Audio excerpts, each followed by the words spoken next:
Un groupe de hackers ukrainiens a publié des données montrant que la Russie a fourni des avions de chasse ou qu'un accord est en place pour fournir 48 avions Su-35 de dernière génération à l'Iran, en prélude à ce que beaucoup considèrent comme une deuxième confrontation avec Israël. Interrogé à ce sujet, Sergei Lavrov a déclaré « La Russie répondra aux besoins militaires de l'Iran malgré les sanctions ». Il n'a pas précisé ce que cela inclurait. Ils n'ont pas l'intention d'écouter les sanctions ni de les respecter. Nous développerons la coopération militaire et technique avec l'Iran malgré les sanctions de l'ONU. Nous n'avons aucune restriction.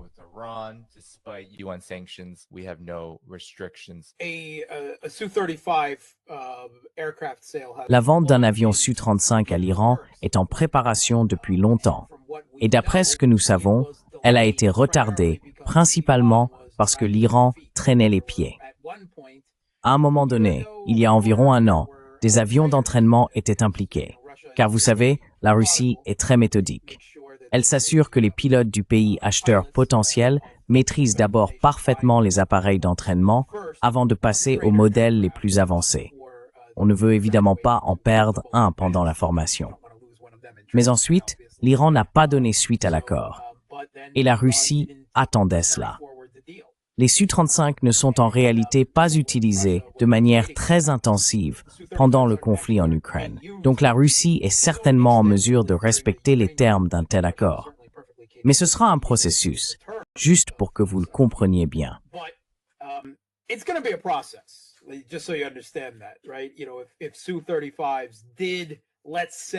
Vous savez, si des Su-35 arrivaient, disons, à Téhéran la semaine prochaine, ce qui est peu probable, eh bien, les pilotes iraniens ne pourraient pas simplement les faire décoller pour affronter Israël ou les États-Unis, pas plus que les pilotes ukrainiens, il y a un an, n'auraient pu sauter dans des F-16 et se diriger vers la ligne de front en Ukraine.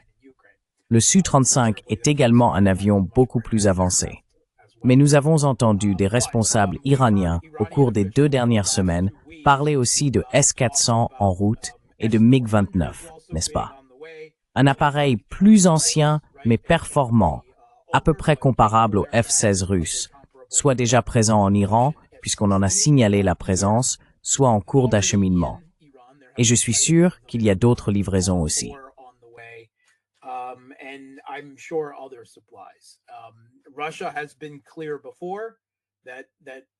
La Russie a déjà clairement indiqué qu'elle répondrait aux besoins militaires de l'Iran.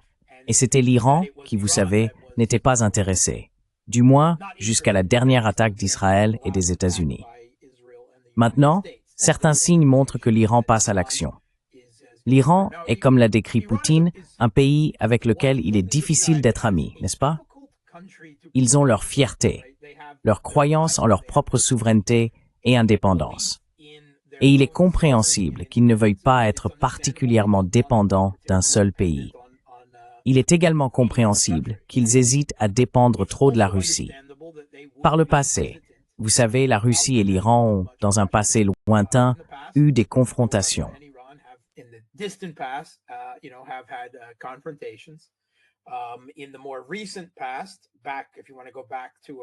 Dans un passé plus récent, si l'on remonte à environ 2010, lorsque Dmitri Medvedev était président, la Russie et la Chine avaient toutes deux accepté des sanctions contre l'Iran. Même si, pour être juste, c'était probablement surtout parce que cela aurait permis d'éviter une attaque américaine contre l'Iran. Il y avait aussi un accord pour livrer des S-400 à l'Iran, ou était-ce des S-300? L'un de ces deux systèmes de défense aérienne avancés. Et la Russie a fait attendre l'Iran pendant des années à cause, vous savez, de ces sanctions. C'était surtout, bien sûr, pour plaire aux États-Unis et à Israël, car à cette époque, la politique du gouvernement russe était d'essayer de s'intégrer à l'Occident. C'est ce qu'il voulait. Il est donc compréhensible que l'Iran craigne de faire trop confiance et de dépendre excessivement d'un autre pays.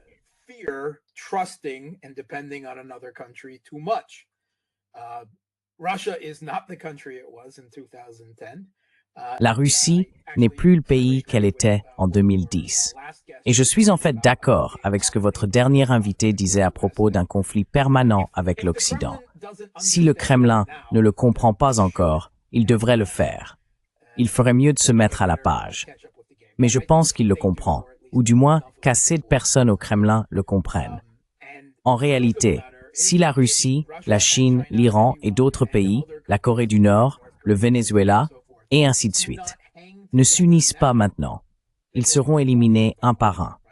Les États-Unis perçoivent une fenêtre géopolitique d'opportunité qui se referme pour étendre et maintenir leur hégémonie avant que le transfert mondial de richesses par le commerce ne donne naissance à une Chine, une Russie et d'autres pays bien trop puissants pour qu'ils puissent s'immiscer dans leur arrière-cour.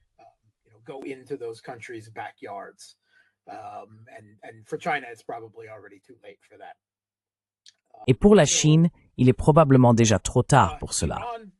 L'Iran a évidemment été pris pour cible il y a quelques mois, n'est-ce pas? On pensait qu'une frappe de décapitation, combinée aux activités de renseignement israéliennes sur le terrain, ferait tomber le gouvernement iranien. Ce ne fut pas le cas. Les frappes de décapitation n'ont été que partiellement réussies, et tout ce que le Mossad préparait comme action clandestine, terroriste, séparatistes et autres éléments sur le terrain étaient loin d'être suffisants. En plus de cela, les frappes à longue portée de l'Iran ont fini par épuiser et submerger les défenses aériennes israéliennes et occidentales au-dessus d'Israël, car le plus grand talon d'Achille des États-Unis et de l'Occident à l'heure actuelle est leur dépendance excessive à un système de défense aérienne imparfait, le Patriot, ainsi que leur pénurie critique d'intercepteurs PAC-3 pour celui-ci.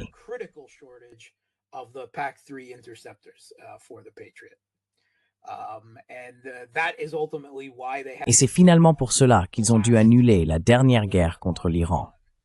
Vous savez, Trump est arrivé, a largué quelques bombes, a déclaré la victoire, puis a annoncé un cessez-le-feu parce qu'ils n'avaient pas assez d'intercepteurs de défense aérienne et que les défenses étaient déjà submergées. C'est pourquoi il leur sera difficile de lancer une nouvelle guerre, car j'ai du mal à imaginer qu'en seulement quelques mois, ils aient pu reconstituer leur stock. Nous connaissons leur rythme de production d'intercepteurs PAC-3. C'est 600 par an chez Raytheon, n'est-ce pas? Exactement. Donc, s'ils veulent déclencher une nouvelle guerre contre l'Iran, ils doivent avoir un nouveau plan astucieux pour la terminer rapidement. Une autre frappe de décapitation, une sorte de révolution de couleur sur le terrain. Ou peut-être qu'ils sont convaincus de pouvoir cibler et détruire tous les lanceurs de missiles iraniens.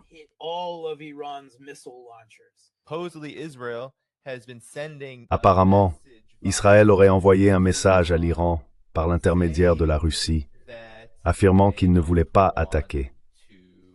Même le ministre iranien des Affaires étrangères a déclaré qu'un appel téléphonique entre Netanyahou et Vladimir Poutine avait conduit Netanyahou à vouloir dire à l'Iran qu'il n'allait pas attaquer. Araghchi, le ministre des Affaires étrangères, a dit qu'ils étaient parfaitement capables de tromperie. Et regardez le cessez-le-feu maintenant. Moins de 24 heures après son entrée en vigueur, Israël tue déjà des Palestiniens.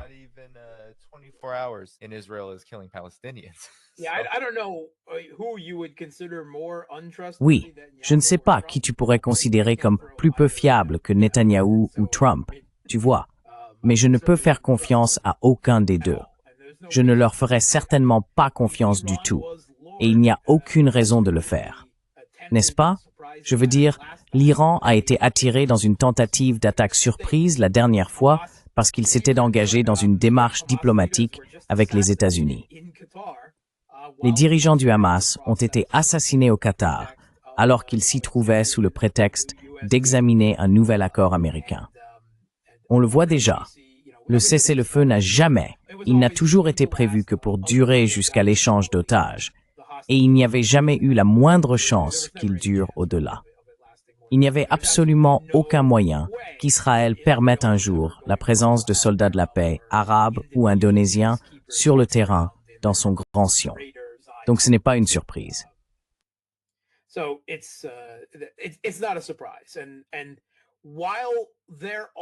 Eh bien, qu'il y ait des considérations militaires, comme je l'ai dit, il serait très difficile, voire prohibitif, pour les États-Unis et Israël de s'engager en ce moment dans un nouveau conflit avec l'Iran.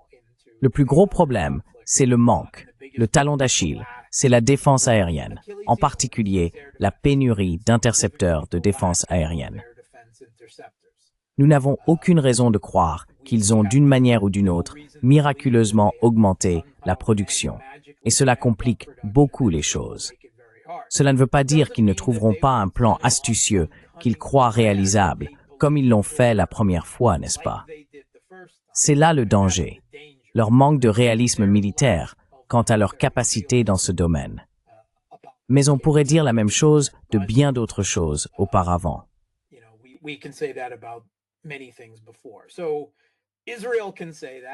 Donc Israël peut bien le dire. Mais cela ne veut certainement pas dire que l'Iran, la Russie ou quiconque d'autre devrait leur faire confiance ne serait-ce qu'une fraction de seconde à ce sujet. Moi, en tout cas, je ne le ferai pas. Mais la réalité, c'est que même si tout ce qu'on a entendu est vrai, n'est-ce pas? La Russie envoie des transports militaires vers l'Iran. Il y a eu de nombreux rapports à ce sujet au cours des 2 dernières semaines. Nous ne savons pas ce qu'ils contiennent. Cela pourrait être du matériel normal, déjà sous contrat, ou bien de tout nouveaux S-400 et autres systèmes de défense aérienne. Mais quoi qu'il en soit, cela prendra du temps. C'est pas quelque chose qu'ils peuvent mettre en place en un jour. Ce que la Russie possède, c'est un réseau de défense aérienne et de guerre électronique intégré, interconnecté et à plusieurs couches. Le meilleur au monde, comme cela a certainement été démontré au cours des dernières années.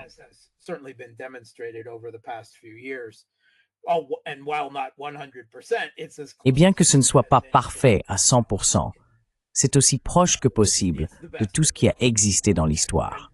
C'est le meilleur au monde. Et ce qui s'est passé en Israël montre clairement que leur dôme de fer, la fronde de David et tout le reste n'étaient pas aussi efficaces qu'on le prétendait. Pendant ce temps, la défense aérienne de la Russie a résisté à plusieurs vagues de missiles de croisière et de missiles balistiques occidentaux, ainsi qu'à des centaines d'attaques de drones quotidiennes dirigées par des satellites américains et bien d'autres moyens. Mais cela ne va pas apparaître comme par magie du jour au lendemain. Il faudra du temps pour le construire, l'intégrer et former le personnel à utiliser correctement ces systèmes avancés.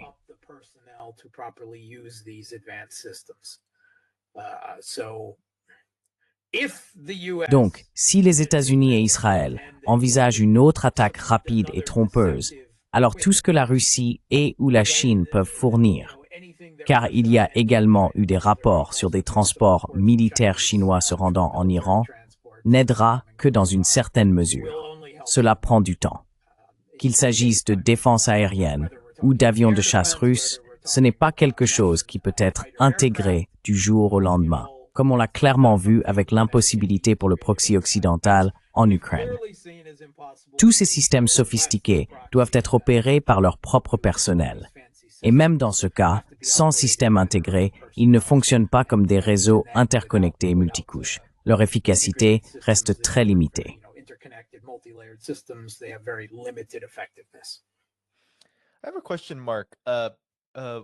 J'ai une question, Marc.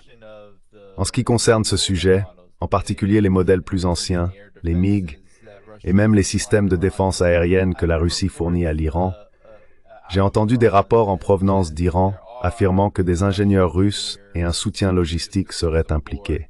Est-ce vrai? Et est-ce que cela permet au moins d'accélérer le processus pour que ce type d'arme soit plus prêt à l'emploi ou utilisable au combat? Ou cela prend-il encore du temps? Vous savez, je pense qu'Israël est probablement un peu inquiet à l'idée de ne pas avoir d'attaque surprise à sa disposition cette fois-ci. Mais malgré tout, comme vous l'avez dit, et comme tous ceux qui sont venus dans cette émission l'ont dit, et je le crois sincèrement aussi, quelque chose finira par se produire, car Netanyahou n'a pas abandonné, ou Israël n'a pas abandonné, cet objectif de changement de régime. Alors, quelles sont vos réflexions à ce sujet?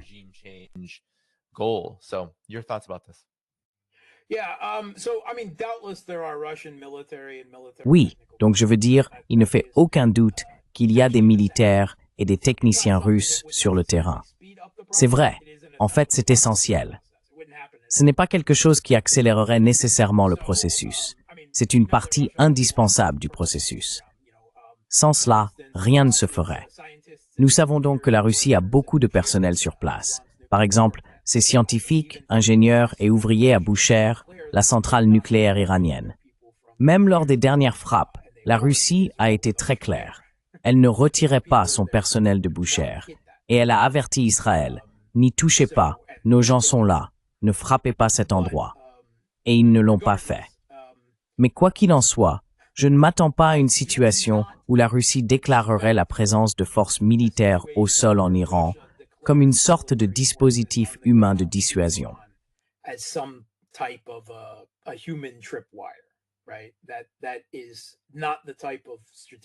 Exactement.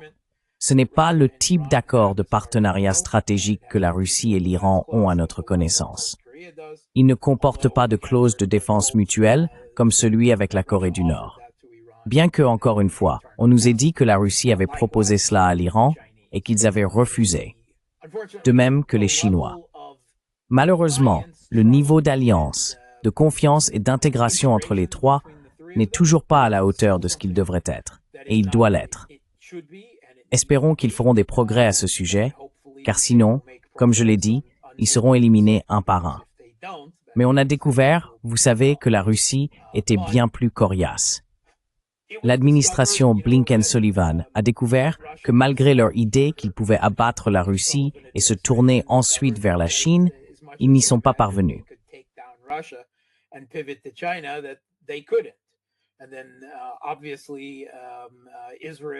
Et puis, évidemment, Israël et l'administration Trump pensaient pouvoir rapidement faire tomber l'Iran, n'est-ce pas? Se tourner vers l'Iran, puis laisser l'Europe contenir la Russie, et ensuite se tourner vers la Chine. Et de toute évidence, cela n'a pas non plus fonctionné. Il semble maintenant que l'administration Trump cherche un objectif plus facile, une victoire au Venezuela. Mais si elle faisait cela, le Venezuela a évidemment une armée bien plus petite et moins capable que celle de l'Iran, et certainement bien moins que celle de la Russie. Il dispose de quelques S-300 russes, de quelques systèmes plus anciens, je crois, et de quelques défenses aériennes vieillissantes.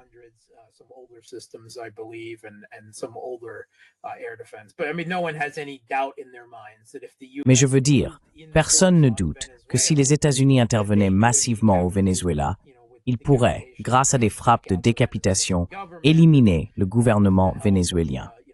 Et avec l'aide des oligarques de l'opposition et d'autres acteurs similaires qui formeraient leurs propres armées de droite, et ainsi de suite, ils pourraient renverser le gouvernement. La question devient alors, peuvent-ils réellement occuper le pays et le gouverner? C'est une autre histoire, et cela dépend de la situation, de la ferveur du peuple vénézuélien qui soutient Maduro et la poursuite de la révolution bolivarienne. Je ne suis pas en position de juger cela.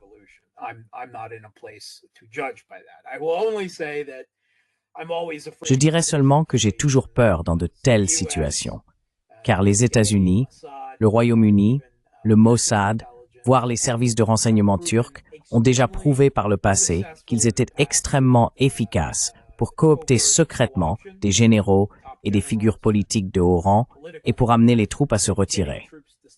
Je veux dire, ils avaient quoi? Environ 90% de l'armée syrienne, non? Sur 200 000 hommes, ils se sont essentiellement retirés, ont déposé les armes et sont rentrés chez eux sur ordre de leurs généraux et officiers. Si cela a pu se produire en Syrie, alors, malheureusement, la possibilité que cela se produise aussi au Venezuela existe. Donc je ne sais pas. Je ne suis jamais allé au Venezuela et je ne peux pas me prononcer.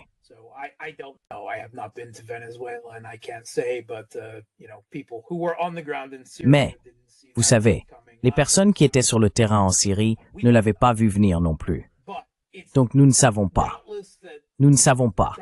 Mais il ne fait aucun doute que l'administration Trump cherche probablement une victoire facile. Il considère le Venezuela comme un fruit à portée de main. le pays possède les plus grandes réserves prouvées de pétrole au monde. Et on peut parier qu'il y a des gens aux États-Unis et dans d'autres États profonds occidentaux, le blob, si vous voulez, qui voient cela comme une partie d'échec géopolitique. Oh, vous pensez que vous allez nous prendre notre pion ou notre cavalier, ou peu importe, en Ukraine. Eh bien, bam, voilà votre pion en Syrie.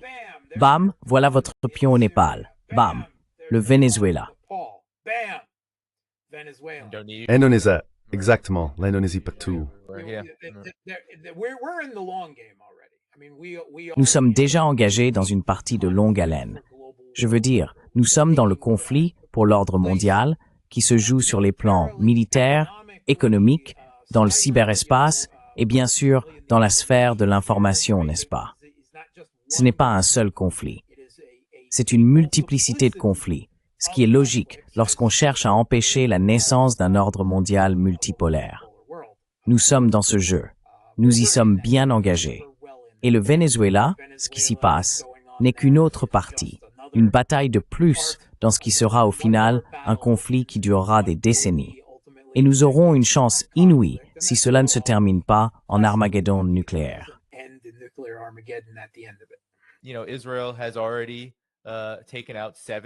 Vous savez, Israël avait déjà éliminé 7 Palestiniens, même pas 24 heures après ce cessez-le-feu. Et puis Marc, il y a eu ces images incroyables de la très brève visite de Trump à la Knesset en Israël, ainsi que, bien sûr, ce sommet absolument pathétique que nous avons vu en Égypte. Et je veux simplement faire écouter un extrait de ce commentaire sur les armes, qui, je pense, illustre cet élément de confiance dans le conflit plus large dont vous parlez. Parce que lorsque vous entendez le président américain parler ainsi, c'est la seule chose que Trump fait. Il vous dit franchement que tout cela fait partie de l'agenda. Voilà, je peux vous dire que nous avons des armes qui...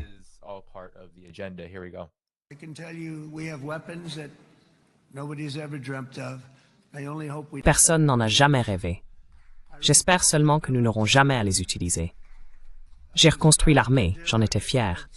Mais certaines choses, je les ai détestées. J'ai détesté certaines armes parce que leur puissance est immense. C'est tellement dangereux, tellement mauvais. Mais nous devons faire ce que nous devons faire. Nous fabriquons les meilleures armes du monde, et nous en avons beaucoup. Et nous en avons donné beaucoup à Israël, franchement. Et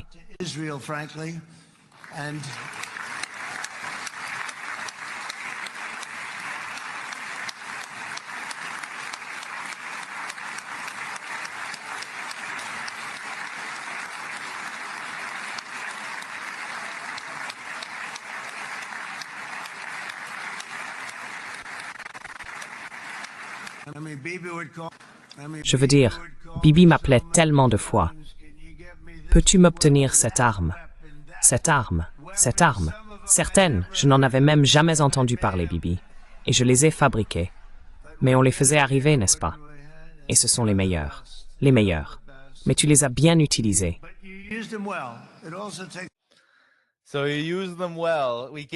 Il les a donc bien utilisés. Nous leur avons donné des armes. Bien sûr, tout ce tapage. Je ne sais pas quelles sont ces armes, toute cette histoire selon laquelle ce seraient les meilleures armes et tout le reste. Mais la vérité, c'est qu'il admet clairement avoir donné des armes à Israël et qu'il dit qu'ils les ont bien utilisées. Et comment les ont-ils utilisées? Eh bien, ils les ont utilisées sur Gaza. Ils ont facilité le génocide. Le génocide, et bien sûr Est et le Liban. Le Liban, le Syrie.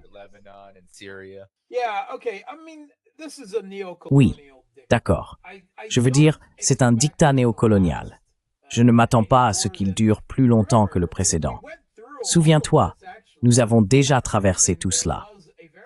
Il y avait un cessez-le-feu très similaire lorsque Trump est arrivé au pouvoir, et celui-là s'est effondré encore plus vite que celui-ci, car au moins ils avaient mené à bien l'échange d'otages. Même si je comprends que, concernant les otages palestiniens détenus par Israël, le pays est déjà revenu sur sa parole et décide maintenant de qui il va libérer et de qui il ne libérera pas.